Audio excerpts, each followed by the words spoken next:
Mic check, mic check.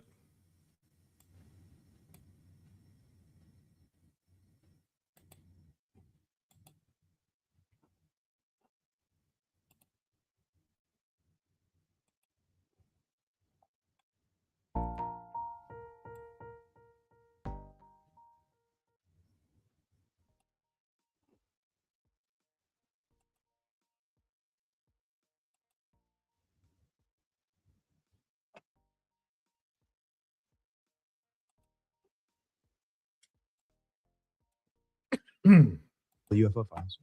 We're working on it. It's funny. When I came in, I was obsessed with the UFO files. And then you start getting really busy worrying about the economy and national security and things like that. But I've still got 3 more years as vice president. I will get to the bottom of the UFO files. Okay. Have you peeked? Have you done a peek? Have I what? Have you done a peek? I mean, So I actually haven't. I have full not. Independence Day. I have not been able to spend enough time on this to really understand it. Yeah.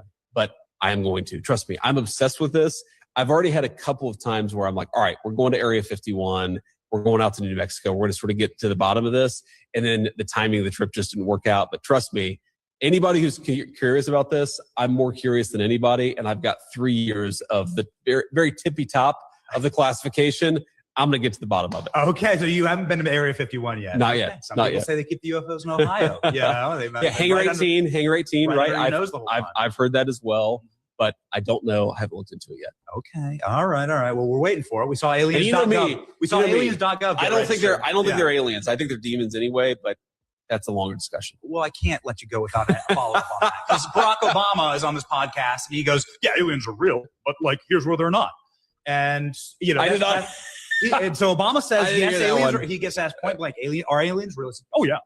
And then he goes, but they're not at Area 51. And where are they? Well, that's what he says. Right. There's a great question. Trump had to go save him, and he said he's going to declassify. Okay. So you think they're demons?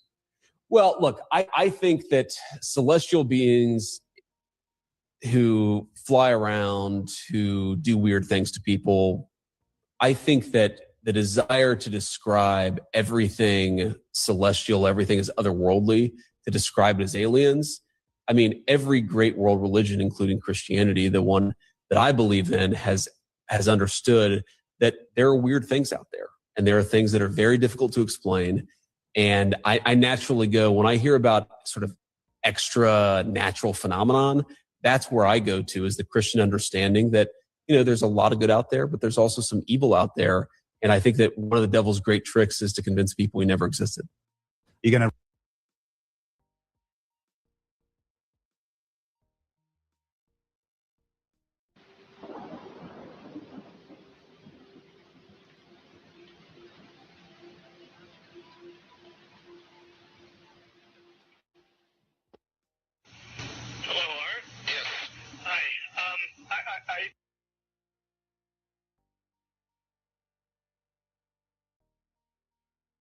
And the few that are left will be more easily controllable. Okay, some people think that aliens are from another planet. And some people think that aliens travel intergalactically, to say that they travel as people or pilots in a ship. And some people think that they're from another solar system. And some people think that they created us. And so some people think that they're here to bring about a ancient knowledge that mankind lost or something like that. Some people think Christ is one of these individuals in a human thing or a human disguise. There are a lot of different beliefs in regards to them. And one thing has been proven true is that these beings have been deceivers since they first got here. And every time they told a ruler or a person that they came from a planet or they came from a society and that they were created under a different God than we would know, it has often been shown to be a lie. They seem to also change the story of their origin, and history has shown that over and over again. And what I mean by that is to say many times when people thought that they were on another planet, turned out that under hypnotic trance, through hallucinations called either holographic images, they were meant to think they were on another planet. Some of them have literally woken up in the midst of having this technology operated on, and they realized that they were actually in a laboratory room. And unfortunately, when they realized they were in a laboratory room, they realized that there were human beings in that room, and there were actual, real Nephilim beings in that room. They realized that they were not on a planet, but they realized that they were somewhere on Earth, and they were in a secret place where they were being experimented on. Some of them are actually using ships, real technological ships, to kidnap people. That does not qualify them as coming from another planet, as the way they would define it. So let's understand a little bit more evidence on that. Let's go back to the intergalactic thing, okay? If they're from an intergalactic world, let's say they're from 9 solar systems away from us, and they were from a technological world that is 9 solar systems away from us, that world would be far more present than non-existent as we're in that state now, meaning the traffic would be so heavy that you would see it, and you would clearly see it all the time. Interesting thing about space is that the solar system that we live in is actually called clean space, meaning there aren't really a whole lot of debris and gases and things in our solar system. It's very clean. But the solar systems that are around us are filled with very dangerous gases, and they're filled with strange anomalies, weird type of rocks. And basically what I'm saying is, for the kind of technology to travel warp speed at such a speed and power that it would probably kill them before they even got here, the gases would definitely ignite with nuclear energy sources. This is why deep interstellar travel is not possible, because the more and more further you go out into space, the more and more dangerous it becomes to travel. So if there was intergalactic activity going on where people are actually blasting themselves from that solar system over to here, the traffic and the accidents and the explosions from these accidents would be so magnificent that they would be seen from Earth. And so we don't see anything like that. Not anything like that at all. And let's say they manage to get through the gases and the rock formations and everything else. Let's say they develop some type of technology where they could actually do that. Still, what you don't factor in is that you will see them coming before they even got here. And the whole world would actually see them coming before they even got here. You don't see that. So that debunks any theory that they are intergalactic. Also, if they created us, then who created them? You got to recognize that the universe is far bigger than an alien, as they want to call it. And these aliens do not have appropriate explanations for these things. They ignore these questions. At this stage, the rocket was traveling between 11 and 14,000 miles per hour when a saucer-shaped craft entered the frame. It flew into the frame like this, and it shot a beam of light at the warhead. Now, remember, all this stuff is flying at several thousand miles an hour. So this thing fires a beam of light at the warhead, hits it, fires another beam of light, and then flies out the way it came in. And the warhead tumbles out of space. In many incidences where these beings have been confronted, Jesus Christ has often been asked of them. And you know, they actually say that he's real. They can't even deny it. You ever wondered why? Now, from their behavior of disappearing and reappearing, that's not the behavior of an intergalactic entity. Because you are an intergalactic entity. You are actually in a galaxy. And if you were to go to another planet, let's say Mars, They would see you coming because you're in a ship. You would actually try to communicate with the rulers. You would communicate with the people. They would see you coming down from your ship in a normal intergalactic travel way. Have you ever seen these entities do that? Absolutely not. They just seem to appear out of nowhere, and they always want to have very secret meetings. And they're very good at hiding from the people. Have you ever wondered why? When these entities have been under investigation, when we watch them come in and out of our world, we've watched them literally open a portal in the sky and go into it, and then come out of the same portal. This spiral portal has also been shown that it can be created in satanic occults. There are people who practice magic that we would probably know now as Kabbalah, but had other names before that, where they can open up the same portals. And not open up the same portals, but they can call up entities that look exactly like aliens. But yet, they don't call them aliens. They call them evil spirits, and they say that Christians would call them demons. But yet, Independence Day, The X-Files, all these shows want you to think they're aliens. The truth is out there, and they're not aliens. You ever asked yourself, why would they want you to think that, though? You see, if you think alien, you don't think about Jesus. And when you think alien, it makes you doubt Jesus. And when you doubt Jesus, guess what happens? These aliens run right over you. They take control of you. They possess you. They do terrible things. They're not your friend, not my friend, and they're not the solution to the human race.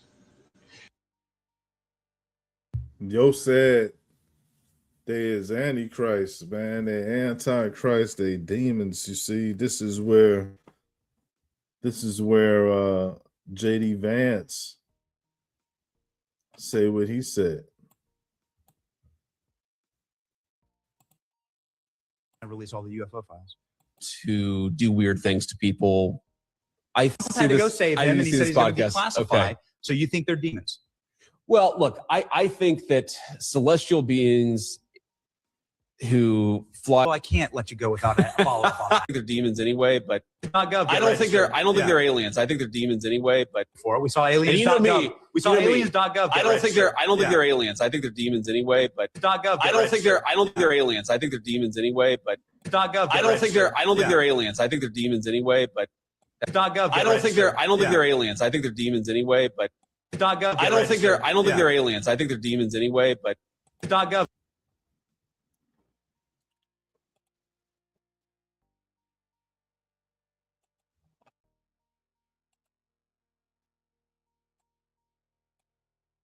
They can open up the same portal to think they're aliens. Christians would call them demons. Yet they don't call them aliens. They call them evil spirits, and they say that Christians would call them demons. Spirits that look exactly like aliens, and call up entities that look exactly like aliens, can call up entities that look exactly like aliens, can call up entities that look exactly like aliens, can call up entities that look exactly like aliens, can call up entities that look exactly like aliens. They can call up entities that look exactly like aliens. But yet, they don't call them aliens. They call them evil spirits, and they don't call them aliens. They call them evil spirits, but yet they don't call them aliens. They call them evil spirits, and they say that Christians would call them demons. Evil spirits, and they say that Christians would call them demons. And they say that Christians would call them demons. Spirits. And they say that Christians would call them demons.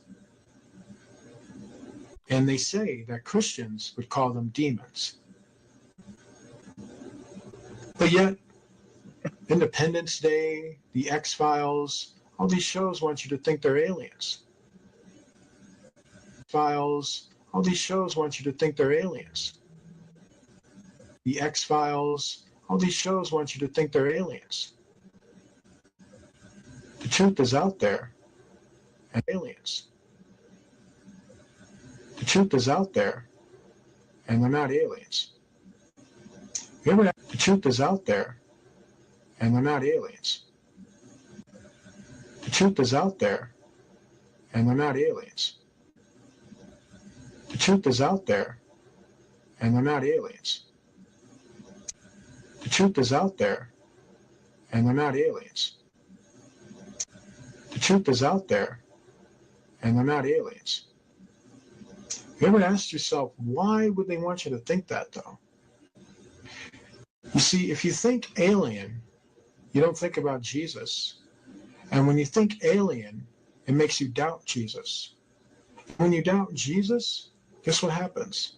These aliens run right over you. They take control of you. They possess you. They do terrible things. They're not your friend.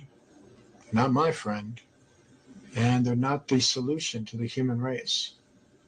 You see, you probably heard that they tell the human race and the rulers that you need to make peace and you need to end your weaponry and stop killing each other and stop doing these harmful things to each other, and we'll help you. But yet, what you don't told is that these aliens also want our help too. How is that? How is it if they got things together, why do they need our help? If they're so superior, why do they need us to disarm? If they can help us, why don't they just do it? Why do they need something from us? Have you ever wondered why? A good hustler knows that when you hustle something, you need to get back in return. You're doing it because you want to make that person happy so that you can make yourself happy when you get back the return. A hustler will sell you something, but he wants the money. Do you understand? Did you know when dealing with these beings in negotiation, where your tax dollars are being used to talk to them and you're not even told anything about it, did you know these beings hustle? They promise people technology. They promise people to solve all their medical problems. They promise to show them the ruins of planets and to take them there and to help them build a society there without the people, which is you, me, and the people they're supposed to be ruling over and basically feeding us and take care of us and making society possible for us. A former astronaut who walked on the moon says aliens exist and that the government has been covering up incidents of contact for years now. Yeah, that shit hurt my ears, man. It's the audio on the damn thing that's already turned down.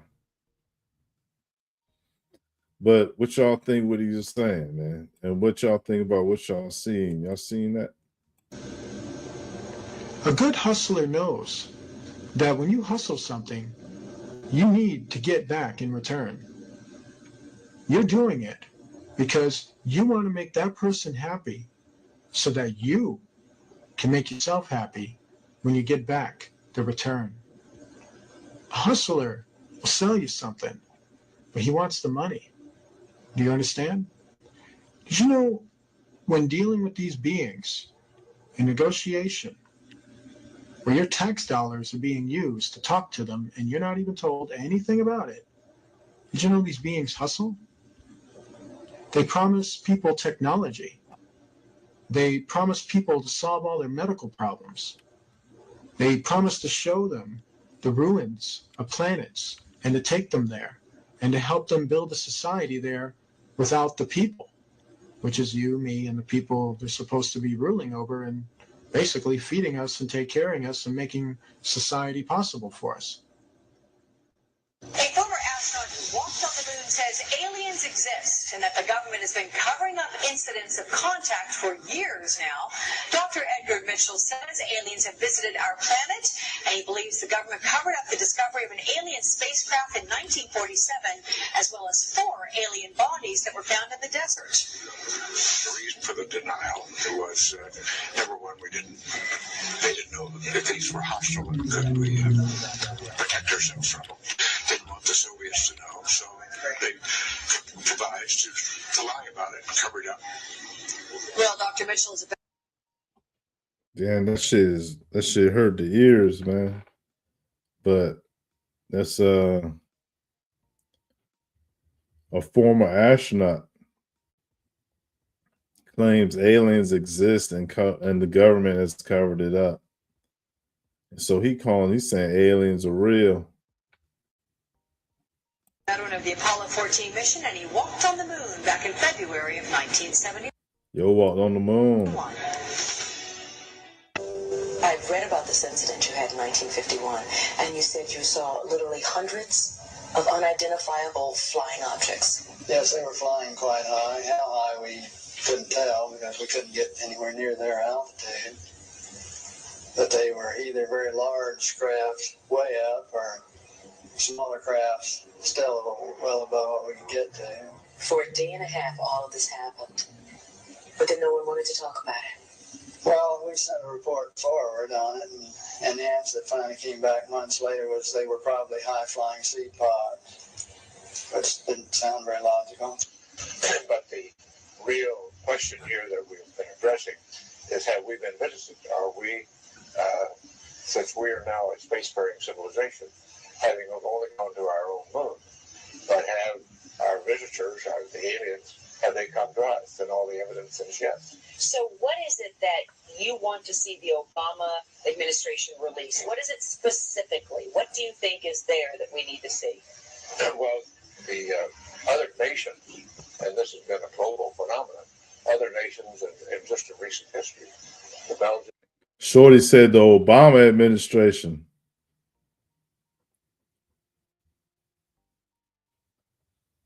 So they recently said that they is about to launch and set people over on the moon again. It'll be the first lunar mission since 50 years or something like that. And there's this rocket company that created a plasma fusion rocket that's able to travel to Mars in a matter of months. Couple of months. They said 4 months instead of 4 years. So they done cut years down to months, y'all, on traveling in space. And so that means that their rocket technology shit, man, they better invest in, you know what I'm saying? They better invest in that shit. Like so it's gonna be basically Elon Musk is the only one who's financially powerful enough to make those rocket purchases. And so now he could redo his moon dreams, but he could really just take it to he could redo the Mars shit, but he could take it to the moons first. So if Elon go to the moon, he could own the moon. Well, he'd be the only one, like Elon would be the richest person on the moon. So let's see if there's anything on Elon Musk and the moon.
So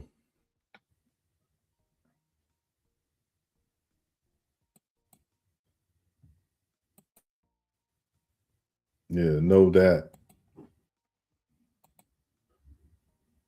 Nations, the French, the Brazilians, the Mexicans, the Argentine, all of their files have been opened up, and there's no reason in the world why the U.S. files, the leading nation in the world in this period, should have been reticent in opening ours too, except special interest groups. So, Edgar, but let me ask you. I mean, for all the stories that have leaked over all the years, I mean, and there's always somebody somewhere that's going to leak something, and if there was really something there, don't you think by now somebody would have said something? Well, it has. People have been saying it all along. But for example, just the explanations of the Roswell incident has changed every few years, and a new story comes out. If it were really that simple, if it weren't what it really was, you wouldn't need all of these various stories coming out. And so the attempt to cover this up and to disguise the issue and create misinformation and disinformation is very well reported.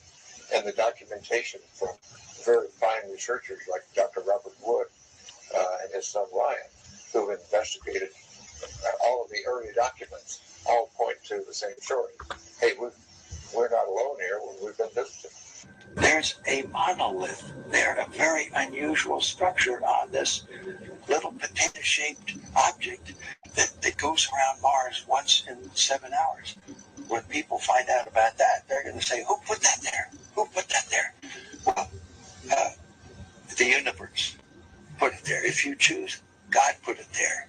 There's a monolith.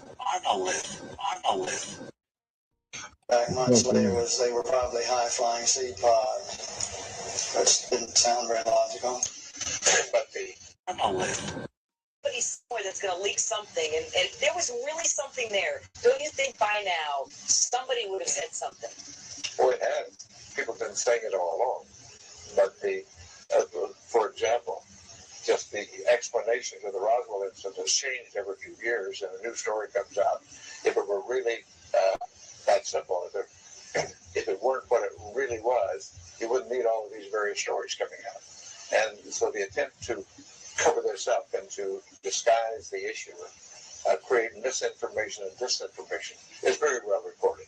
And the documentation from very fine researchers like Dr. Robert Wood and his son Ryan, who have investigated all of the early documents, all point to the same story. Hey, we're not alone here. We've been visited. There's a monolith there, a very unusual structure on this little potato-shaped object that goes around Mars once in 7 hours. When people find out about that, they're going to say, who put that there? Who put that there? Well, the universe put it there. If you choose, God put it there. There's a monolith. Okay, so what we have here with certain fallen angels is that they have the ability to transform, and a lot of that was exploited in the Transformer series movies and in the Transformer cartoons. And so what they did was they based that off of something that was real. And so what we have with fallen angels is not what people think. It's not the touched by an angel version with these guys.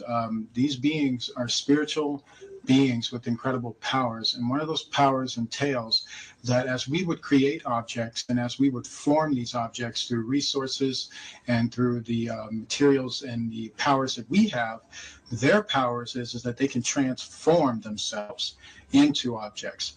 And so we're talking objects that look like space age vehicles and planes. We're talking about objects that basically look like other entities. They can transform into a creature. They could transform into a ship.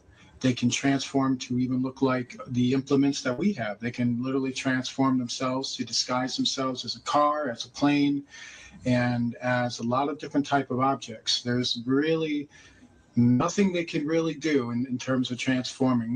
We do know that when it comes to the fallen angels, they don't have as much power as they normally would in terms of their transforming abilities, but they do have them at a very good length. So they're not totally depowered.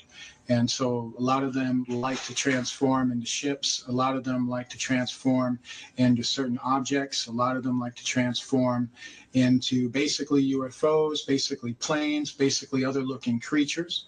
And sometimes it gets sporadic. Sometimes they kind of, from a lot of the transforming and using the powers that they use in our dimension, and it kind of weighs heavy on them. They can't always maintain it. They can't always maintain the form or the shapes that they take, and sometimes they go a little crazy in the atmosphere. And then sometimes it's caught on camera, where they're just like morphing into like a UFO, and then a dragon, and then other types of forms of spiritual reptilian-looking, helixes, if you will, combinations of different forms. For instance, you'll see some transforming from a UFO into a dragon-looking creature, and then back again, and then it disappears and then comes back again. And when it's doing that, what's happening at that moment is that it's freaking out because it can't maintain its form in our dimension, and they don't want to go back to the other dimension they just came from. So they try to struggle with it. And sometimes when they come into our dimension, they're pretty set in their form or their shape, and they're able to maintain it for probably long periods of time before they end up dissipating, and then another group comes in. And so there is a weakness to them, but we don't have the weapons to really combat them, to tell you the truth. I mean, fighting them is like throwing sticks at them. It's not going to work. You can throw a nuclear warhead at them, and that's not going to work. You can shoot bullets at them, and that's not going to work. When it comes to the full spiritual beings, the full fallen spiritual beings, I'm not talking about their Nephilim children, who are another story, because they can morph too, but not as well as the fallen angels. The fallen angels, to understand them, they're usually balls of light, and then they have demons that can also appear that way. So it's tricky identifying them.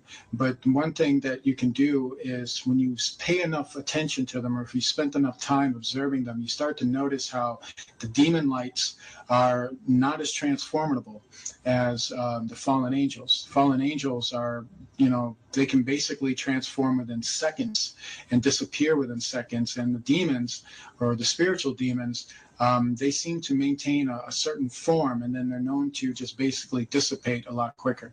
And so that's probably the only way you can tell on that end, when it comes to these beings. Aliens are two types. Aliens, as what people will know them, are actually fallen angels. And fallen angels have more power than people think. They're more creative in their deception than people think. Fallen angels like to pretend to be aliens. They'd rather you think something different other than what the truth is. And then you have the Nephilim, who the Bible says were the children of the fallen angels. And they too still exist, and they too have been mistaken as aliens. And so what we have, like in the time of Enoch, when the book of Enoch was talking about it, it very much confirmed that there was a time when these beings lived on Earth, and they came from a dimensional world, and they actually came, through portals, basically. Enoch saw them coming from another world, literally another world beyond our world, and that has nothing to do with the solar system or the galaxy or how we would know the universe. This universe of theirs is behind our universe, and they can open up doors, spiritual doors, basically portals that have spiral shapes, and they resemble 666 shapes, and they basically come through the portals.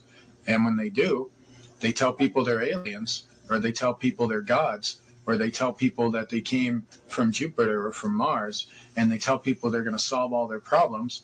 And then when people deal with them, and this is our rulers, by the way, our rulers make deals with them, and even if it involves hurting us, they'll make those deals with them. The globalists don't believe in Satanism.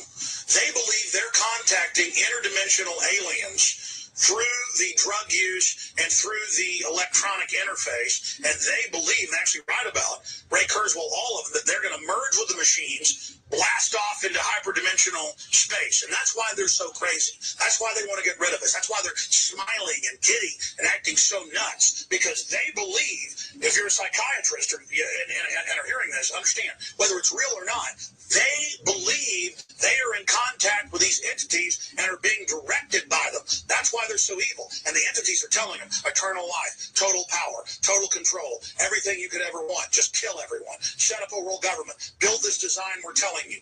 Build what we're telling you. Build this. Build this. Let us through. Build the Hadron Collider. Open the dimensions. Let us in. We're going to really help you. We're friendly little guys. They'll think for 1 minute they come from a planet. Next thing you know, well, we didn't come from that planet. We came from another. Yo, sound crazy as shit for real. Like, fuck wrong with Alex Jones, man. Bluffing ass. He part of the system now. Smiling and giddy and acting so nuts because they believe, if you're a psychiatrist and are hearing this, understand, whether it's real or not, they believe they are in contact with these entities and are being directed by them. That's why they're so evil. And the entities are telling them eternal life, total power, total control, everything you could ever want. Just kill everyone. Shut up a world government. Build this design we're telling you. Build what we're telling you. Build this. Build this. Let us through. Build the Hadron Collider. Open the dimensions. Let us in. We're going to really help you. We're friendly little guys. They'll think for 1 minute they come from a planet. Next thing you know, well, we didn't come from that planet. We came from another planet. And, oh, we didn't come from that planet. Oh, yeah, we did come from a dimension, but, you know what I mean? And so they lie. They've been lying for like centuries.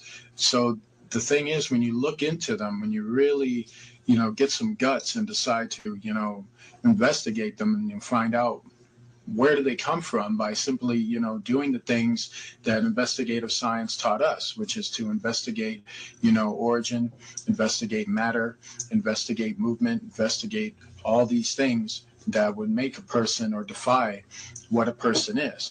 How you can tell something is a dog and what a dog does and where a dog goes and what a dog eats and what a dog does in terms of, its lifestyle. And so when you do that with, so-called alien study, guess what you find out? You find out they don't come from another planet. You find out that they don't move galactically. You find out that they move interdimensionally. They move through parallel portals. When we talk about like Enoch, when we talk about what makes Enoch so important, why, what's the big deal about Enoch? Why is everybody going toward the book of Enoch? There's two reasons why.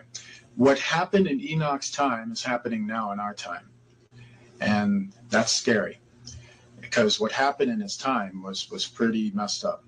Okay, so what we had that occurred in Enoch's time was that there were rulers that were on that earth, powerful rulers who were worshiping evil spirits. These evil spirits told these rulers that they came from another planet and that they were going to solve their problems for them and that there was more God than just the one true God. And so they believed in that for like hundreds of years for a while. And these were like descendants of even Seth. And what happened is that over time, while these rulers were worshiping and not taking warning from the other sons of God, those entities backstabbed them. And what happened is that the more and more the rulers worshiped them and the more and more they got control over what they did, it allowed those entities to enter further and further into our world to the point where they received enough energy and enough permission from these rulers to literally enter our stratosphere. And when they entered our stratosphere, they came in full invasion force. The book of Revelation tells us that's going to happen again. We are living in the stage where the beginning of that is already happening. So what we put this picture is Hitler basically meeting up with their fallen entities, and that was basically irregular for him. He had a very large interest in basically following them and basically communicating with them and basically talking to them. And these beings were, very much part of the plan and the destruction of World War II. You'd be amazed at the fact there was a lot of attacks in World War II that they actually took part in, that history tries to cover up or tries to bury. I mean, if you look back at maybe 15 years from 9/11, so many people will have a different view and a different explanation to that. But when it all comes down to it, the Bible tells us that fallen entities are involved in our leaders, and our leaders shake hands with them and greet them and, are happy to see them. Hitler is also very much involved with the 13 council members. And so he's very much a guy who reports to them. And this is one picture that you're looking at right here. This photograph was actually snapped, I believe, during an attack at Antarctica, if kid you not. Hitler didn't die in 1945. He actually died later on after World War II because he was hidden in that base for a while. This was a photograph that was shot of one of the UFOs, if you will, one of the Viminia aircraft planes that attacked an aircraft carrier. Right before it decided to unleash a hail of missiles on it, one of the soldiers snapped a picture of it. And, these are the things that you got to really wrap your mind around, because when you don't wrap your head around it, you're going to get very caught up in it. This is also the same deal. What you're looking at the bottom with the heat source is very much the fuel injection of the plane or the Viminia. This is also another photo shot of the Viminia. And what you're looking at right here is kind of what I'm talking about here is some of the engineering components of some of these Viminias. They have a circular fusion type of power, and it's right at the center of the Viminia.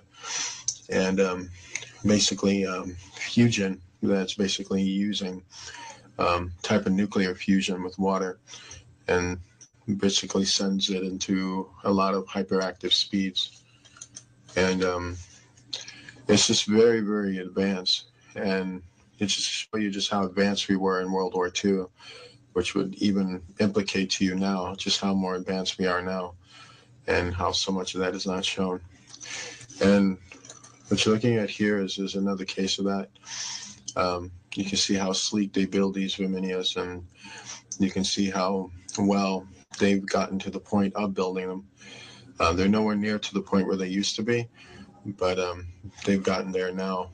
A lot of this was help from the fallen angels, because our rulers by that point did not have a lot of mental capacity behind this, and so they had to be retaught how to rediscover their own inventions, which is very sad. But it's the making of their own doing. If you look very closely at this, you'll notice I believe it's a 50 cal machine gun that was built at the bottom of this one. And what you notice with these things is that they're usually machine guns that are basically placed inside the Viminia, and then they're released to come out and then to be used upon other people, basically to open fire on people. And to show you the military strength of these things. You have something as well here. You got a guy standing on top of one. And what you have here is also another one too. And as you can see, it's pretty much parked there. If you notice the Rolls Royce that is near this UFO, it's to show you that, the elite were the ones that were privy to this type of stuff. They were the ones that were there to watch it and look at it and examine it and admire it.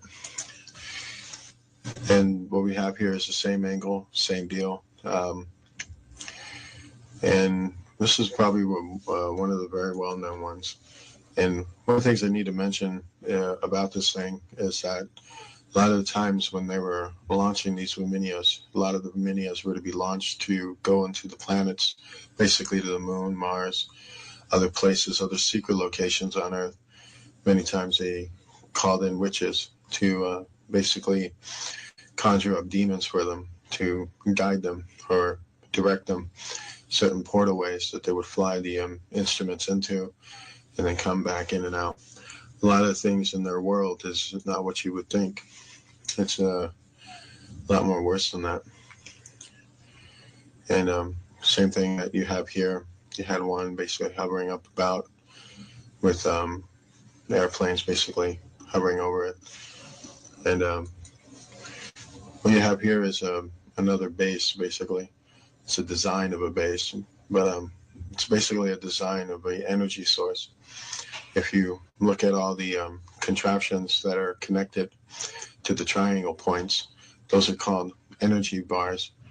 And with these energy bars, basically, they're like giant transformers that can fuse powerful energy, and they all connect, kind of like a wiring, and all the energy will be centered to the center of the main core of the energy source. And what you're looking at here is what they used to do with pyramids a long time ago, and now they've invented these circular type formations. And all these things are about energy sources and advanced technology. This is also a blueprint of a Biminia, how to build one and how to construct one. You'll notice some things about it. Biminias usually are about, they have basically 3 levels or 3 floors. You have a top level where that's where the operations, flying, things like that. And you have a bottom level. One is for laboratories. Another, well, laboratories will be right at the bottom. And the middle sections are their homes, basically where they sleep in and where they rest. And this is a model for a really big giant one. This is the Nazi base. And what we have with this base, it's very old. It was built, and the starting building construction on it was in the 40s, late 30s to the 40s.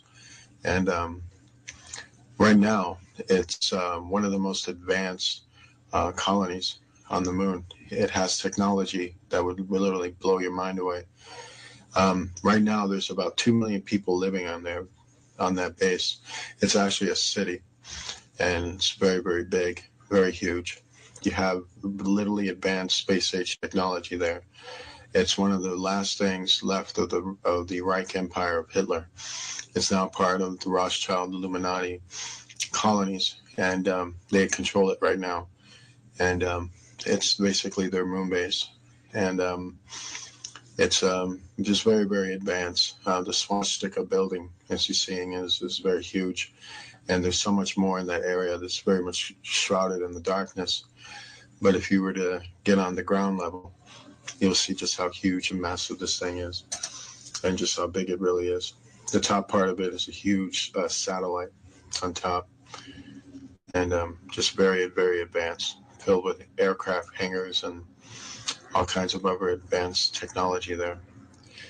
Basically, they almost live in a Star Trek world there.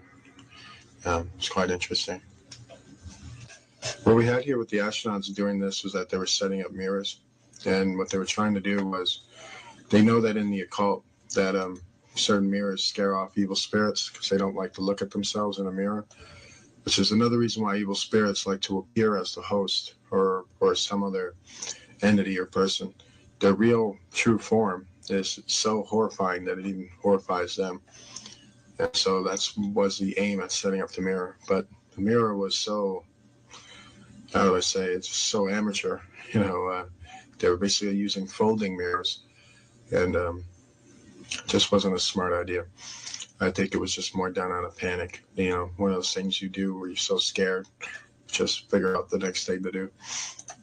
And what you have here is the same deal. They were basically on a base, and they're in basically a facility that's mostly underground, but it has a few bases on top, a few housings on top. The government really hates this picture. They hate it for a lot of reasons, because it's too real. You notice the golf club there, and that was from the fact they were playing golf at the time. So, you know, basically to, I guess, I don't know, to relax their nerves. When they were told to get off the moon, they found it absolutely offensive that they actually came up there to play golf, which is why Americans are not welcome on the moon, because they're considered to be ignorant, and they're considered to be rude. And, you know, I haven't seen anything that could tell me otherwise. This is like another shot of their getting confronted by fallen beings. Notice this pit right here. They were basically filming the animal life underneath the caravans of the moon. There's a lot of species on the moon. A lot of people don't know that. There are beings called selenites who have wings. There are reptilian creatures that are under there. They resemble small little, from what I understand, they resemble small dinosaurs or small dragons. They're very, very small. And this type of species, they have one for the moon, and there's another species like it on Mars that also, they tunnel under the ground. At the time when they were doing this, this was a later Apollo mission, as you can tell with the rover they had. And this means it was after Apollo 11. And then when this mission was going down, basically they got confronted by the fallen angels. You'll see them up here. There's actually 5 of them coming around. But every one fallen angel is probably like 20 or 30 of them. Remember, they join themselves. They basically fuse themselves together and travel in a light source. And so I always remember that, like when Jesus said to the demoniac in the garden of the Gardarians, the tomb areas, he basically asked him his name. The demon gave one name, said, "I'm Legion," one name, but yet we are many. But this is to kind of show you, like when Beyonce says, "I'm Sasha Fierce," there's a whole lot more people to Sasha Fierce. And so that's kind of what you have with aliens too. They travel in the same way. Same thing here. You have 2 of these beings coming up to surface. And basically there too. Basically I have a similar thing, got a light source showing an odd spectral being in the air. More spectral beings here. Very similar to what I'm talking about. You see how they travel close together. You got one here, and then you got one here. The Bible says that they're beings of light, meaning spiritual beings. And these are also pictures of basically them covering up moon structures. This is NASA telling you there's nothing up there by erasing what's actually up there so that you can go home and think there's nothing up there. Even though you'll never go home and think, well, if there's nothing up there, why are they doing this? You know, what's the point of this? Why would you do that? You know, that's basically to show you that they're hiding what's up there. They don't want people to know about what's going on there, what the deal is and stuff like that. So that's why you have a lot of these buildings that are just being basically covered up. Same thing here. What you have here with this structure is that it's a ruin, a very massive ruin. And it's basically a temple. And from what I understand, it's very, very huge. The structure is probably a good 5-6 miles wide. We're probably going up to about maybe 15 miles high. It's very, very huge. And it's one of those structures that hardly ever gets talked about. But very, very powerful indeed. And we have more of the same type of thing here when they were basically landed in this area here. This is when they were filming the abandoned city or the ruinous city. It was a city made of metal and crystal. I kid you not. Many of the buildings had huge giant holes in them, or they were halfway destroyed or hanging. They were mostly ruins. They filmed and actually shot photographs of this massively wide buildings, massive area, and had to cover up the whole entire thing with pitch black. But because there was so much crystalline in the photograph, a lot of people were able to just use a lot of infrared and a lot of other camera ways to bring out the images that were being covered up in there. So with the greenness and the blueness and other things, you're starting to see that there was something huge, something quite massive that was there, that the astronauts were to go there and basically extract technology from there and basically film it. What's so heartbreaking about that is that you won't see that in the National Museum. This is back to what I'm talking about here. You'll notice it here. There's a big opening right here. And when the other astronauts on this mission, with some who actually leaked some information, came from the radio transmissions. The radio transmissions revealed that they walked through an opening. And when they walked through an opening, they were basically walking on a platform opening, and they were underneath the structure. And when they looked, they were able to see more of the city and what it looked like. They said this opening structure was made of metal and crystal, that there was metal pillars holding it up, while the rest of it was just crystals. And they basically just walked straight through it. And that was the opening where they walked in, and basically were looking around at it. And then they walked out and started taking pictures of the overview of it. And you'll notice some of these rock things here, there's more to these rocks than people think. There's actually technology that's buried within those rocks. So what they had with this area was there was a lot of ships ingrained in the dust in the ground of the area. And basically they were taking pictures of the structure that was around them. But what's so shocking about it, if you look how small this astronaut is and how large the structure was, you really start to grasp the architectural skills of the old world was mind-blowing. And yeah, it's kind of like same stuff here, but it's kind of NASA spreading disinformation. Basically, these rocks things right here, there's more to it than people think. Sometimes they're actually pieces of technology broken off. Sometimes they actually have animal life living in it or biological life in it. And so they just basically erase it. And this is kind of like showing you their guilt, because if you look at it, if you didn't have this information, you wouldn't think much of it. But they get rid of it anyway, because in their hearts and what they're doing, they know what it is. And so they don't want you to figure that out. So the less you know, the better is kind of where they go at. And so, yeah, same thing here is you got them erasing stuff, erasing towers and other things. You got the same thing here, erasing other towers. I want people to see what's there.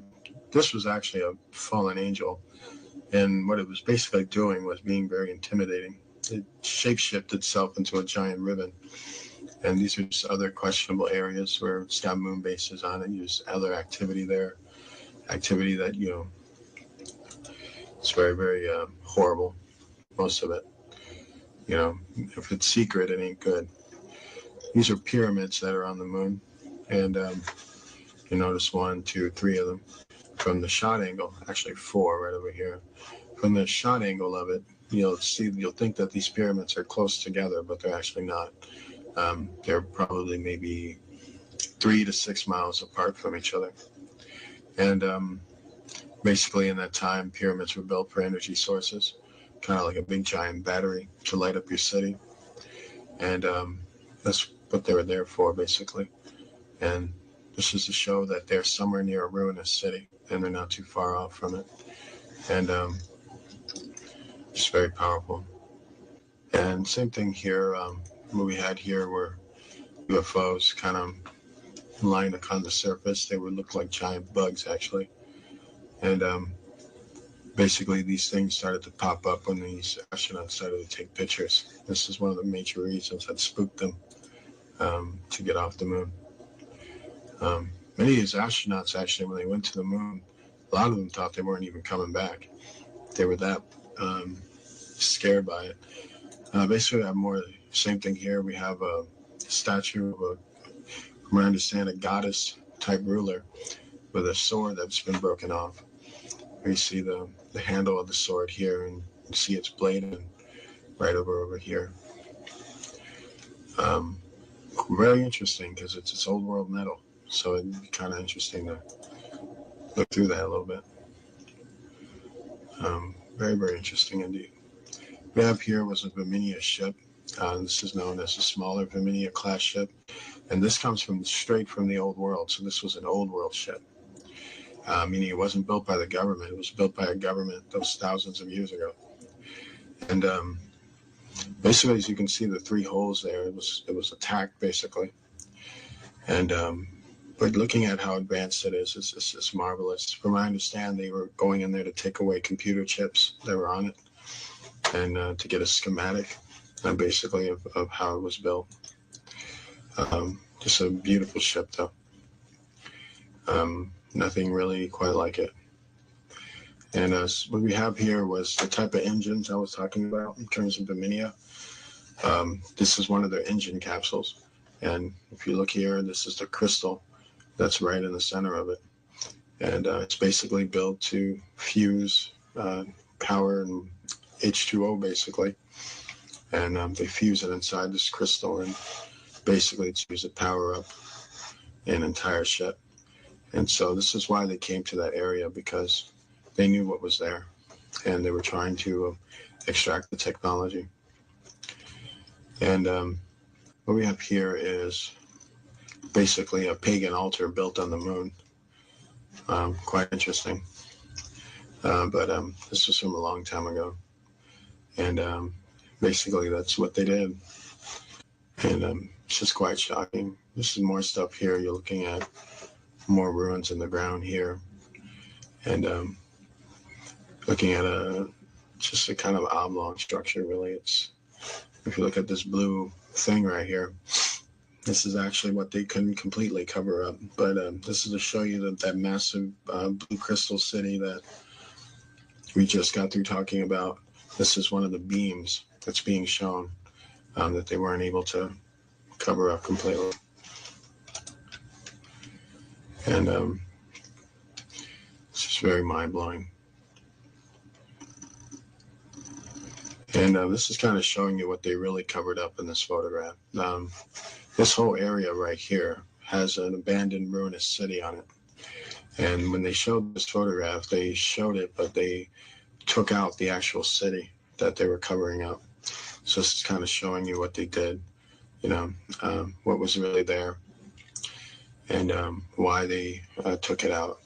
Showing you how advanced their camera techniques are in terms of eradicating things. You think they would be truthful, but that's the government for you.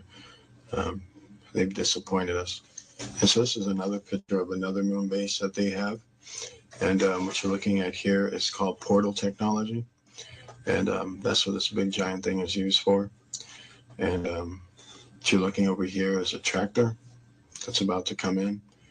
And this tractor usually goes to the mining fields, picking up silver, gold, metal, other resources. And this is one of the bases that they have on the moon. And sometimes people come through portals. They're walked out through here. And they come into this base here. This tractor's here. You'll notice mining fields here around it. You'll notice this big flash of light right here, which had a lot to do with the fact that when the astronauts came close to it, the fallen angels appeared. Because fallen angels are everywhere on the moon, and basically guarding a lot of their evil things that they got human beings involved in. Basically, this was the mothership, as it's well known, Verminia ship. When we come to learn about this area, is that the reason why they fogged out or put a lot of electrostatic in terms of the seams around this area was because of all the gold that was around that area. There was so much gold in that area that it's just mind-numbing to think about in terms of your imagination. To see the gold that clearly from all the way up in the sky shows you that there wasn't like bars of gold down there. You can consider like almost like a halfway of a mountains of gold down there. There was gold nuggets and rocks and mountain-shaped rocks of gold down there. I kid you not. Like basically a gold nugget that's something like 10 miles high, and just scattered all around where this mothership was abandoned. And it really blows me away because it kind of shows you that they were using a lot of gold, a lot of resources, and then it's also showing you that God placed a lot of those resources on other planets too. And so what we have there was basically it was a hot area, and that's why Apollo 20 was needed, and that's why the other missions that they did led up to Apollo 20, because they wanted to get that gold, that technology, they wanted that area. And so it's very shocking. This is to show you how big that ship was. I mean, it's huge. This was the harbor point of New York City, the Manhattan area. And if you look at some of the largest buildings that are in the world, they're nowhere near as big as this ship. And that's saying quite a bit. This thing is absolutely huge. It was so big that you were able to put about a half a city of people in it. And just massive, just very, very big. And it's kind of showing you that the top part of it, or the head part of it, was actually made in gold. So it's really just very powerful stuff there. All right, so what we're looking at here is called, first of all, from what I understand, it's an old world structure. And it had something to do with basically a meeting ground place, if you will. If you ever gone to an airport, usually the first thing you go to when you go to the airport is that you go to the airport building. That's what this was. Basically, it was a place where people gathered when they were about to take off. The Germans discovered the ruins of it. And so what the Germans did is that they basically remodeled it. And when they remodeled it, they used it as a base of headquarters when they were extracting resources off the moon and when they were building an underground base on the moon. So years later, after the Germans built the base, they abandoned this post. And when they abandoned this post, basically they went underground. And then years later, the astronauts came here. And when they came to this specific area, what the Apollo 11 mission was about was to spy on the base, on the moon base of the Illuminati. And not just spy on this base, they were also supposed to take resources off that area. Apollo 11's mission was to do reconnaissance. Reconnaissance is that you're going to film an entire area. You're going to spy on it, basically. And you're going to find out what's there. You're going to find out what you can pull off real quick, what kind of tactics you can do through the surveillance of the area. And that's what they basically did. They were assessing what they can and cannot do, and they were assessing what was there. And so that's what this whole Apollo 11 mission was about. It was about filming the ruins, filming the resources, assessing what you can do. And so that's what basically was going on here. And what we're looking at with this structure is that it's a very huge structure, by the way. It's a two-story structure, but it's very long, it's very wide. And when you go directly into what they're doing here is they're going into the front door, basically. And when you get a very good look at it, you start to see what I basically mean here. You can basically see there was a time where basically what you're looking at is the inside of an airport, if you will, but a space-age airport. There was a time where people would be, well, basically they'd be lined up over here. You got these other buildings and other rooms where people basically would have had their office, if you will. And, you know, there was more to this structure. A lot of it was destroyed, but there would have been a lot of technology around it. So by the time the Germans got to it, the Germans would have just remodeled it, put some new structures on it to hold the building up and things like that. Once it was abandoned, that was it. So you'll notice some things about the walls of the building. You notice that they're very bright. You notice that when they come in with the camera, it seems like the whole thing seems to illuminate. It has a lot to do with basically the walls. The walls are made out of alabaster. Alabaster makes things glow, kind of like marble does. And so from what I understand, this structure was a combination of alabaster and marble and kind of like a white stone, if you will. And so that's why it has a very type of eerie glow. This is one of the astronauts walking. We believe this was Buzz, actually, with Armstrong filming. And if you take a good look, you notice some things here. You can see kind of what I'm talking about. You can see how this is an old world structure with some new structures in it. But this is kind of like an old world kind of line, if you will. It's a place where people wind up. And the more and more you get a very good look at it, you'll notice these archways. Archways are places where people would gather. They'd be coming in and going out. And you'll notice some other things. You look at these beams across right here. You'll notice that some of these beams are attached to the old structure, which is to hold it up. And you'll notice the ground is very broken up. And that has a lot to do with the destruction that the building went through, or was basically hit with, a long time ago. And you'll notice now he's filming another room, which is here, and he's about to go right into that room. And so what he's doing is that he's just walking along it, and you start to notice some rocks, blocks, and things that have been broken apart. You'll notice here also how it's one room here, rooms here. You'll notice how it looks very much like a big giant office building.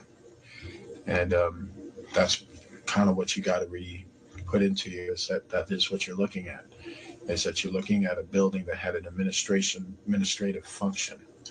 And even in the old world, it had an administrative function.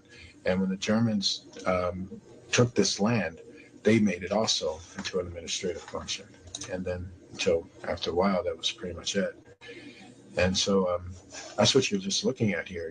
You're looking at a building that used to house very advanced technology, and then the Germans used it, and the Americans spied on it and walked in there and wanted to get a very good look at what's inside there. From what I understand, there was circuit boards that were left around in there. There were metal pieces as well. So basically, they collected all the circuit boards and all the metal pieces, all that type of resources they can carry back with them while filming the rest of the structure is what they did. And pretty soon you'll see that when they're digging up these metal pieces into piles. And so you're looking at more of the structure. What he's basically doing now, he's getting more closer near the ruins of the structure. And now as you see what he's doing, take a very good look at what he's doing. He's looking at the ground because he's noticing that there's metal pieces on this ground. So that's what he came for. And so he's looking around to see what he can pile up. Just getting a very good look at it, at the whole thing. So now you see him walking over it. And if you're wondering why they walk so smoothly over it, that has a lot to do with the uniforms they're wearing. They wear things that are about like 200 pounds, and with the shoes have a very strong adhesive, so it feels like bouncing. But they're not bouncing because of the atmosphere, they're bouncing because of the shoes that they're wearing. And if you look very good at it, you notice how the structure is missing a floor here. You notice how with this building, the entire top floor that should be like a ceiling on top of them is not there because that has been wrecked, destroyed. And so only some part is holding up in the back while the front part has been basically gutted. And so this is just more of that. You see these beams here, and then you see these archway beams that I want to keep mentioning it to you. You see more arch beams here and more arch beams here. And that's just to tell you, that it was an administrative building, and people would have been lined up here. They would have been lined up here. They would have been going into another building here, getting their papers or getting prepared for flight. Then they come out of the building. And then if you notice, right at the very far end of this building, that's about maybe a mile off or half a mile off, is where the Vaminia ship is, the one that Apollo 20 went after. And that's to show you what that area used to be. It basically used to be a massive space-age airport. So you're looking at some of the buildings that were left over from it, and this was one of the administrative buildings that they had. So that's more, what you're looking at. If you take a very good look at it, you see how this building, had levels. It was a 2-story building with a lot of floors, a lot of inner floors. So basically levels of rooms, bedrooms, office buildings. Basically, that's, what it was, basically. And so I just want to keep reiterating that because, a lot of people look at this building and they'll think it's alien, or they'll think, the Germans built it, but it's a lot more complicated than that, and also pretty simple at the same time. And so it's pretty tripped out. This is what I'm talking about. If you look up here, you can see the floorboards up here, and there's floorboards here, and then all of a sudden there's just this big opening right here, and that's because half the floor on top is missing. Basically got it. And a lot of things like that, alabaster walls, but you notice how some of these, wallings here are more darker. They don't really shine that well. And so that's to show you that the Germans had to, like I said, remodel. They had to put some of their raw material on there to kind of hold the building up so that they can use it. And this is Buzz in the middle of it. And, it's a funny thing with Buzz. I said right at this point, when he's standing in the middle of it, just looking at it, what was going through his mind is the fact that he just could not believe that this was there. Like he's just mesmerized by the fact that somebody built this here before he ever got there. And now he's thinking also, man, I got to go back and tell the people that we're the first ones on this moon and there's nothing here, while he's in the midst of the truth. It's a very eerie moment for him. And if you notice how still he is, he's just standing there, just looking. And so it's just to kind of give you the insight of, what's going on with him. He's just really mesmerized by what he's seeing.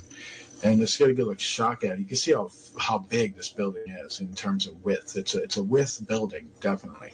But it goes for quite a bit. Like, you got these tunnelways that are going all the way, or hallways, if you will. They're actually hallways, and going all the way down and all the way down. You see how long this building was. It was probably close to about a mile long, and it's very, very huge in terms of that.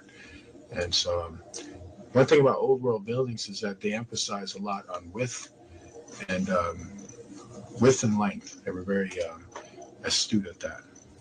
So that's what you got going on here as well. Also, you'll notice there's more hallways here, more doorways, hallway down over here. It's another section over here. It's just mind-blowing. Top of right here is actually the main ceiling right up here. And it's kind of a box-shaped structure, an oblong box-shaped structure. And once again, Buzz is just more in awe. You notice how slow he's moving now, kind of looking around at it, just kind of in disbelief, just, really blown away by what he saw. You're looking at it right here. This is another hallway point, and where they're at, their module is right over here. And so that's what they're basically looking at. And you notice how this room is designed. It has a very interesting type design, the design is very interesting. Every time I look at it, I can tell with old world structures, they were very into being creative. And so, but not too far off from what we would build a structure as. It's kind of like the same style, same format of how we build our buildings. So it's very powerful stuff, and the more you get a look at it, the more you're really floored by it. Okay, so you'll notice that they're on the outside. They're actually filming in the inside, something on the outside. And this is their module. So one thing you got to ask yourself is, what's this thing? Right up here. Now that is quite interesting because it's actually outside. And so it's a little weird. It probably has a lot to do with the entities that are up there. And they did describe that the entities were hovering on top of their heads. So that could have something to do with that. Very, very weird indeed. And that's probably why he's filming the module right now, because he's getting worried. Okay, this is what I was talking about in terms of picking up metal fragments and circuits. Now, if you notice what he's doing, if you take a very good look at what he's doing, that's exactly what he's doing. He's collecting up circuits, he's collecting up wires, and he's collecting up metal pieces. And he's basically piling them up so that they can basically take them out of there. And that's what Mr. Buzz right here is doing. He's basically trying to pile them all up together. And quite interesting. And the reason why it's dark there is because it's just not enough light. And this is a computer composite of what the structure looks like. If you take a very good look at it, it's very, very big. And you can see how it's just a big, massive, long, two-story administrative building. And just very, very huge. And quite interesting indeed. And that's just to give you a very good look at what you're looking at. And there's just so much about this, this is a piece of the second floor ceiling. It's broken off there. You'll notice some things on top of it. It's kind of circular, like blocks and stones on top of right here. That could have more of a function than we think. We could be looking at a piece of a broken off machine. And it's just amazing, very sad when you look at it too, because, you realize certain things, and, you realize what we lost due to sin, due to rebellion against God. We cost ourselves quite a bit. And, the earth is temporary. Even the planets are. None of this stuff is going to last. You're not going to see this stuff in eternity. And believe me, you don't really want to. The place is haunting, by the way. If you have the astronauts who talked about it, who covertly talked about it, spoke about the feeling of being haunted, the feeling of something was on their back or on their shoulders, looking at the apparitions of the fallen angels being haunted by them. So the moon is very much haunted. So right now we're going to show you a female body that was found on the moon. And this came from Apollo 20, which was a very covert mission. And it was done between Americans and Russian astronauts. And this mission was the last known mission to the moon in terms of the American involvement of it. And this is the body that you're looking at right here. And you'll notice some things about the body is that you'll notice these tubes that are connected to her eyes and her mouth and to the center point of her head. These tubes are actually flying devices, and they are devices that are attached to the neurons of her mind, basically. They had a technology back then, a long time ago, where they were able to pilot things almost seemingly using their mind, but they were using technology that was attached to their mind to send out basically a particle ray to operate computers that would lift the ship into the air. And so basically that's what you're looking at are piloting devices that are attached to her face. And if you get a really good look at her, you'll notice her skin is very much in place. The people in the ancient world lived for a long, long time. That means that their skin texture was far more powerful than ours, meaning they didn't decay as quick as us.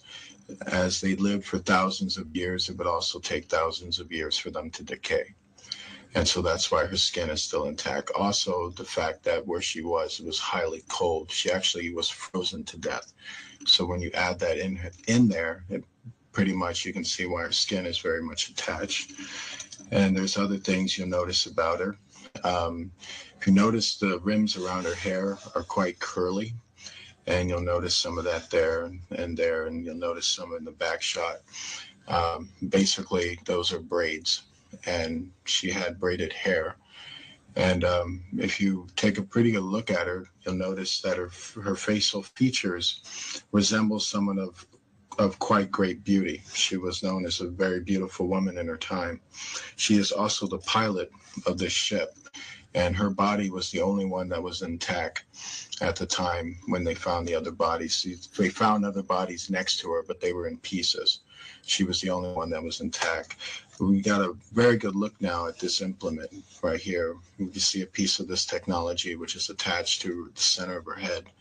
And you can see how the tubes are all attached to the eyes and then attached all the way to the bottom. So what you're kind of wondering is that what she's doing is, let's say when she's piloting the ship, she's giving commands with her mouth. And those commands with her mouth are then being fed into the tubes into her brain. And what it is that there is a machine that is attached or can send a signal from that machine all the way into this device in her head, which would then send the commands to the ship, sort of like being on a cell phone and talking on that cell phone and powering the whole entire ship through it. Very advanced communicative technology. So advanced it makes a person look like they're psychic almost, but there's just technology. And that's a very good look at the device here and here. And this is just mind-blowing technology, just very mind-blowing. You got to really wrap your head around it. Here are more of the braids that are pretty much frozen. Her whole entire hair was frozen in. And you just really got to wrap your head around it. The people in the old world in the time of Noah lived in an advanced state of technology. And so the way they looked, the way things looked are not what you would ever saw them as. There has been a lot of science fiction films, but the truth is so much of them are disinformation that they never really showed you the raw, real appearance, they knowing of what the old world used to look like. And if you notice how her mouth is in an expression of fear or kind of an expression of panic, it's because she was frozen to death. So apparently she was basically in a state of terror at the time she died. This is one of the astronauts trying to find a way to remove the tubes off of her face without damaging her face. He's trying to find a way in there. I want you to take a very good look at this note because it's very, very important.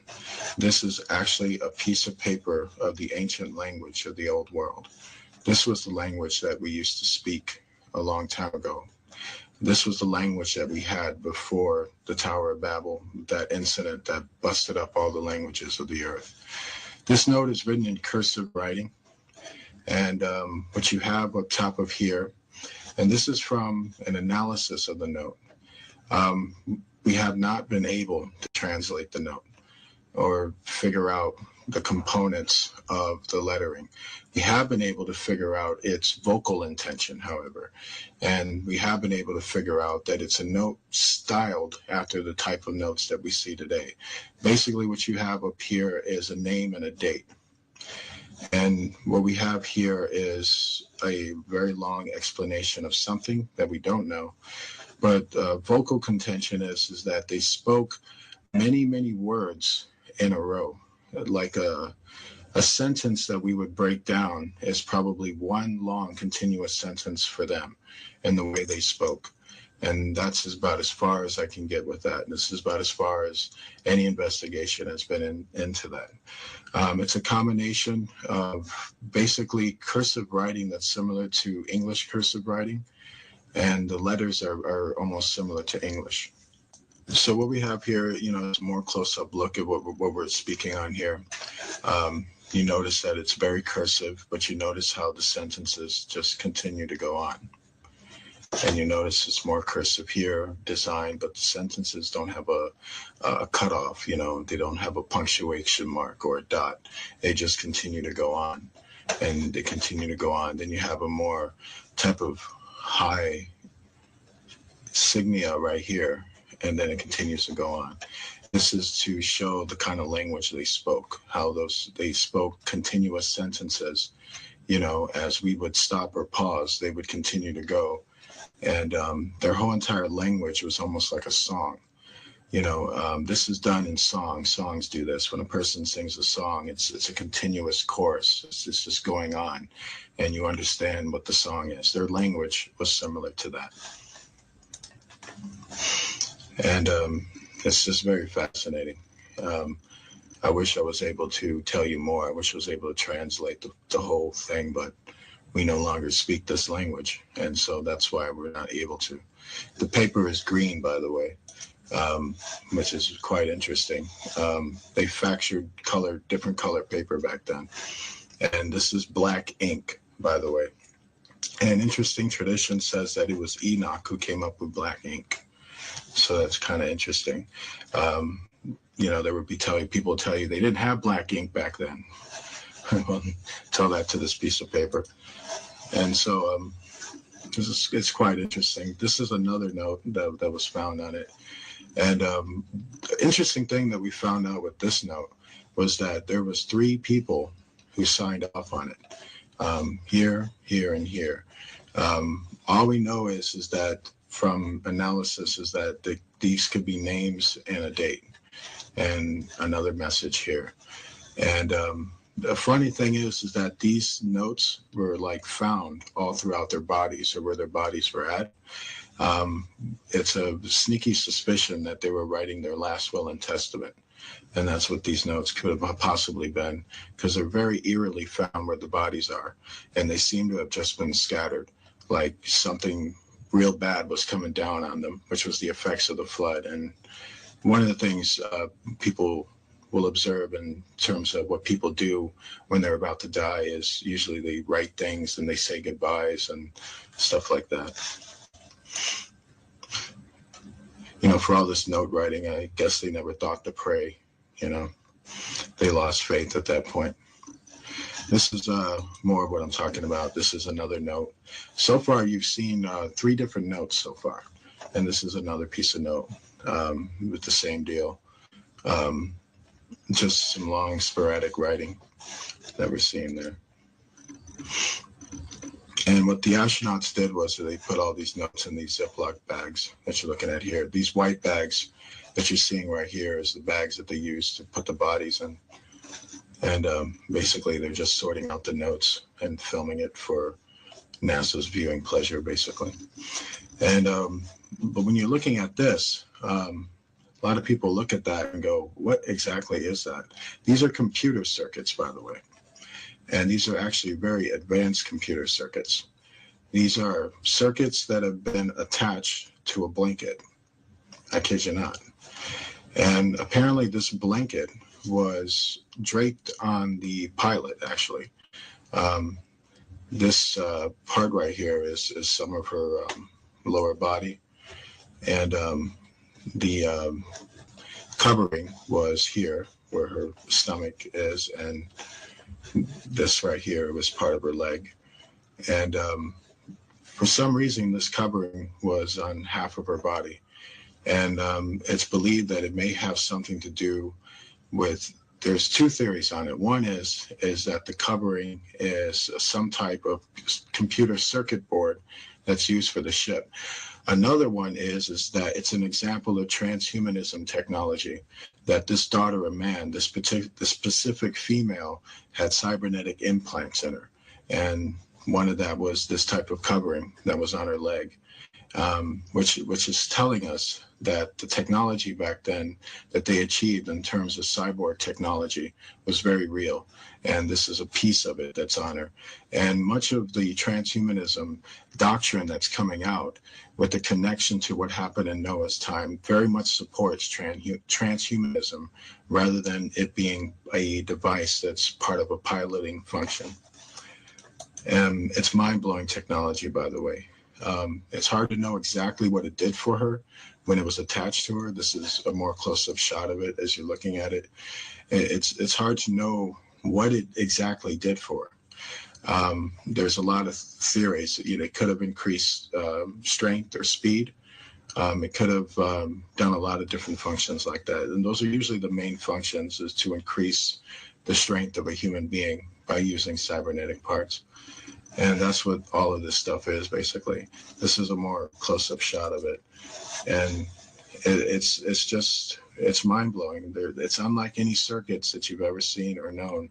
These are circuits that are far more advanced than what you would ever have known.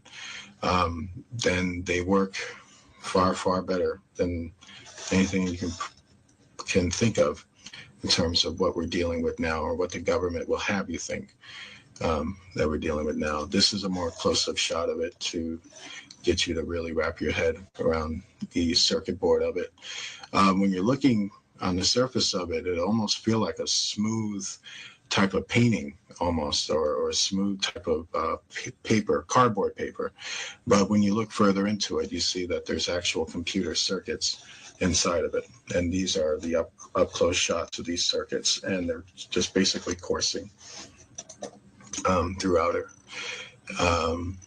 particular implement. And they're attached to her skin, by the way. And that's why the transhumanism technology makes far more sense, because it's very much attached to her actual person. And what you're seeing here is more parts of her body. This is a more up-close shot of her leg, and up-close shot of her body frame, to kind of give you an example of what happened to her skin, or close-up, more telescopic close-up look of her skin. And basically you can see how it's, it seems like instead of decaying, it's chipping. And so that's fascinating. The skin is very hard, and it looks like it's the type of skin that really would take a lot to even cut it. And so it's very strong skin. It's not, you can see how far humans have degenerated. We literally decay. We don't chip away. But back then they chipped away before they actually decayed. And fascinating. And what you're seeing here is her co-pilot, and the co-pilot's head was severed. And so what you're looking at here is the severed head that they found. And it was right next to her. This co-pilot didn't have the implements attached to her. And where she was found, actually, she was found a few, from what I understand, about 15 to 16 inches away from the pilot. And her head was found about 16 inches away, with her other body parts being found in pieces. One thing you got to understand, the astronauts' impression of it when they came onto the site of it, the Apollo 20 crew, was that they felt that a violent incident took place at this time, because the body parts were in pieces, which hence that they were hacking at each other toward the end of it. The pilot seems to have been preserved for two reasons. She may have been the captain, and having privileged knowledge, she may have tried to get away while this was happening, and but basically wasn't able to escape. The meteorites that blew open onto the moon caused a freezing on the moon, that basically if anybody who didn't get taken out by the blast was going to get taken out by the freezing effect. She seemed to have survived the blasting effect, but got caught in the freezing effect, which happened pretty much simultaneously right after the blast. And that's as far as it's known. And what will eerily shock you is that a lot of old world technology that's found all have traces of a violent disturbance that had taken place on it, from having laser holes blasted into them, from bodies being found in pieces and being found in suspicious ways, showing that they were in a state of panic and violence at the time that the flood effects were taking place. And so much of that is, you got to really wrap your head around that these people were living in a very violent society. This is an after shot of when they removed all the tubes off her face. Right now, they basically got her on Apollo 20. And so this shot right here was basically to show you the after shot of when they had it all removed. They had a female doctor who was with them as an astronaut, and she was the one who removed the tubings off her face. And key things to note is that when they removed the tubes off her face, they said that this ooze, this type of eerie ooze, was oozing out of her eyes and out of her nose. They believe that that might have been part of the cartilage of her brain and the flesh of her eye. That at the time when she died of the freezing effect, it affected the circuits, and that would have fried the inside of her organs in her brain and her optical eyeball. And so that was the oozing stuff that came out. And that's why they don't open up her eye, because there's nothing in there, basically. But we get a very good look at what she looked like. And we can see she was a very beautiful woman when she was alive. She has very voluptuous lips and all that stuff. She's gorgeous. A friend of mine kidded me and said that it looked like Angelina Jolie. But I disagree with that. She looks better than Angelina Jolie. What we're looking at here is the natural mark that's upon her head. It's said that the daughters of Cain, or Canaanites, or people who descended from him, had deformities or specific marks that registered them as being Canaanites. And so this is what we're looking at up here.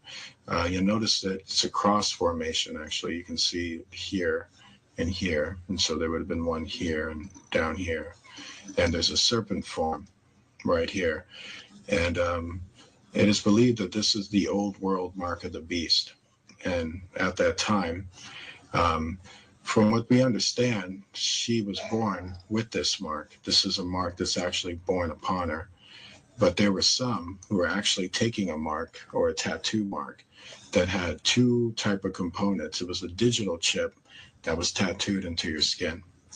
But much is believed that this is her natural, something she was born with, basically.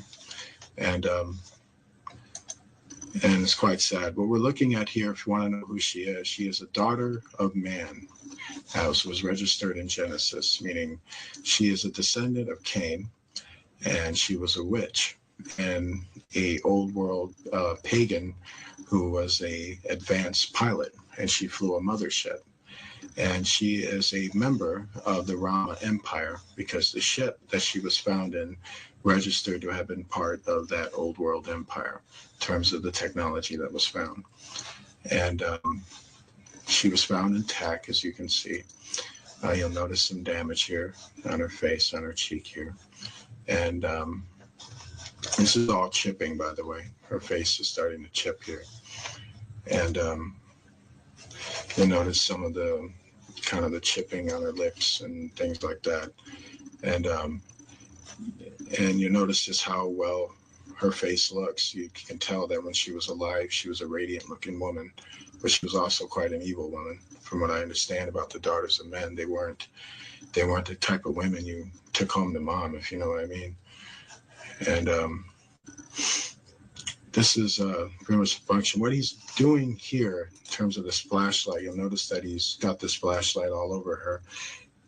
He's basically checking her skin out. He's basically checking for any abnormalities, anything that's out of the ordinary, anything that doesn't fit. He's trying to make sure everything is intact, everything is looking okay. You notice that he's putting this tube up her nose because before there was stuff draining out of her nose. So he's making sure the nose has been cleared out, and he's making sure everything's cleared. You see the stuff that he's taking? So the type of stuff that was drooling out of her nose. This is actually tissues of her brain being pulled out of her nose. Says her death was pretty painful. And what we're looking at here is a very good picture of her, because now we get like a good front shot of basically what she would have looked like if she was alive. He's pulling more brain tissue out of her nose, and it's quite shocking. Noah spoke about these Pacific women. He said that these were the women that corrupted the sons of God, the human sons of God. They used to be married to fall. Some of them used to be married to fallen angels. I don't know if she specifically was, but I do know that she was one of those daughters of men who did corrupt sons of God. That I do know about her, and it's sad. It's a horrible reality to really wrap your mind around how much history has been stolen from you. That you would never ever know this, and that's totally sad. So now we're gonna show you the image of the ship that was found. And first thing we want to talk about in terms of this image is that it's a very controversial image. And the first thing you got to understand is that this image is being brought to us by a very advanced telescope. And it was a telescope that was attached to the technology or the equipment of Apollo 20. It was an instrument that they had that was extremely advanced. And so basically we're looking at an image that's actually being looked at from basically thousands of miles into space. And basically they had a technology, much like a telescope. When you look at a telescope, the objects look smaller in the telescope. And so this is what we're seeing here. And they're actually seeing it through a computer screen as they're moving the telescope. And so with that understanding, that's the understanding you need to have as you're looking at this footage. And also you're going to notice there's a lot of static in this footage. That was actually done by NASA. And I'm going to tell you why you'll see that static. And if you take a very good look at it, at what they're looking at here, you'll notice how the ground is shiny. In fact, it's very, very shiny. In fact, it's shining yellow. And that's because there's a lot of gold. And when it starts to static up a lot, that's actually what they're trying to hide. They're trying to hide the fact of what they were really looking at and what they were really going after. They were going after gold, technology, resources. It's the same old man with the same old hangups, no matter who's ruling it. And so if you look onto this side right here, you'll start to notice some gold here, and you'll start seeing kind of strips of it all on the ground. But it starts to get more stronger around here, and then you start to see it. And what you got to notice about this round gold plate up here is the fact that if you were on the surface looking at it, it basically would look like a mountain of gold down on the surface where you would be at. That's a lot of gold, people. This area is Fort Knox right here. This one area right there, probably more so. And then look right here. There's another massive mountain of gold right here too. And that's just mind blowing. I mean, there's gold on the moon and a whole lot of it. And there's an area there that just has a big, massive mountain of gold. And that's what this whole area is. And that's why they're going over this very, very smoothly. And they're trying to get, first of all, they're trying to get a logistics for where to land, where to go, where to walk around, and basically what to pick up. And so where now they're basically scanning the area, and so that you can get a very good view of basically the surrounding and the terrain that they're in.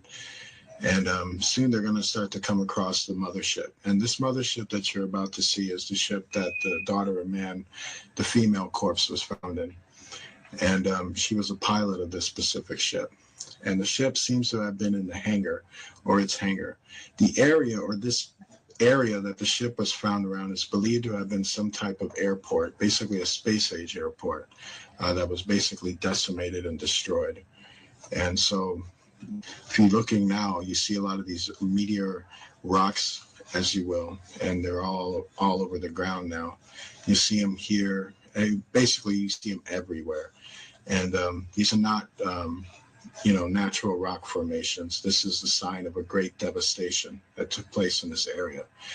These are the rocks that were shot out of the earth like meteors, and they scattered all over the moon to destroy it. And so that's what you're seeing, is these massive holes in the ground. And now you're seeing it all through here. You see these things starting to light up right here, and here. This is more gold that's being found there. And it's all over the place. Now the static comes, and this is NASA. NASA's trying to now hide what they're trying to see. Now it's more gold. And not just gold that you're seeing here and here, but now you're starting to see the ship itself, which is right there in the hangar. And the more and more they get closer to it, they can start to see it.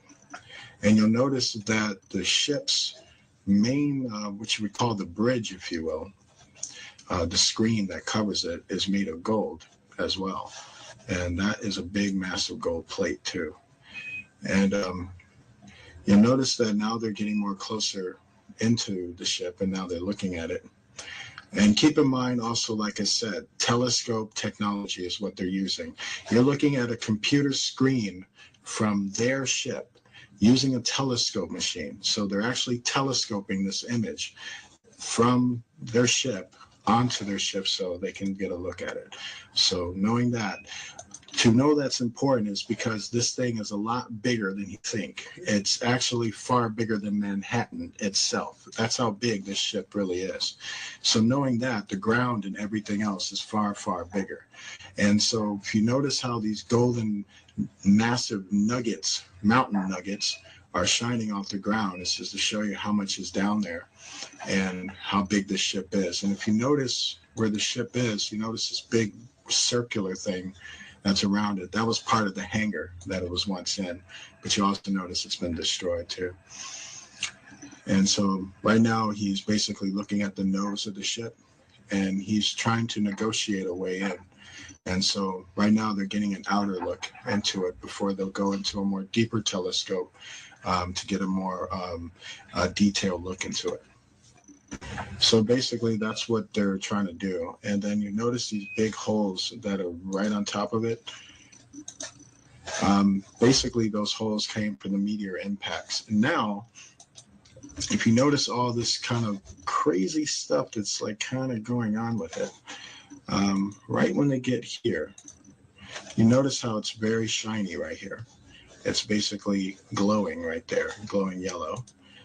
And then you notice how all that glowing stuff was going on, and now it's starting to get more and more shakier. Now the image is starting to fade out more.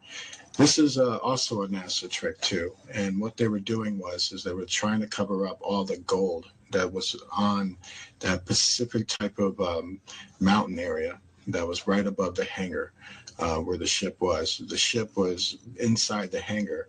And at the top portion of the ship, all along that land there, were just massive mountains, massive mountain nuggets of gold. And that's when it starts to get more and more static feed because they didn't want you to see that. And it's quite shocking. There's also, a lot of bright spots in this video that were very suspicious of entity activity that was going on. And from what we understand about that is that every Apollo mission was spied on by the fallen angels. So they haunted them and many times harassed them when they were doing their missions. And so you're noticing more of it. You see more of these kind of gold contentions here. And you see right there, right at these areas right here, they're just kind of scattered all through there. And it starts to get more and more foggier. But you start to catch it when you start to take a good look at it. And then right up here too, some more and more glowing, a lot of yellow golding glow. All of that are basically massive gold pieces. And with the light, the basically all that lighting, that red blue lighting that keeps happening every time they focus the camera over there, that was NASA's effect on that, basically trying to cover up what the camera was catching. And so that's why it's basically glowing all those reflections. We want to thank you for watching our video, and we want to leave you with basically this important information about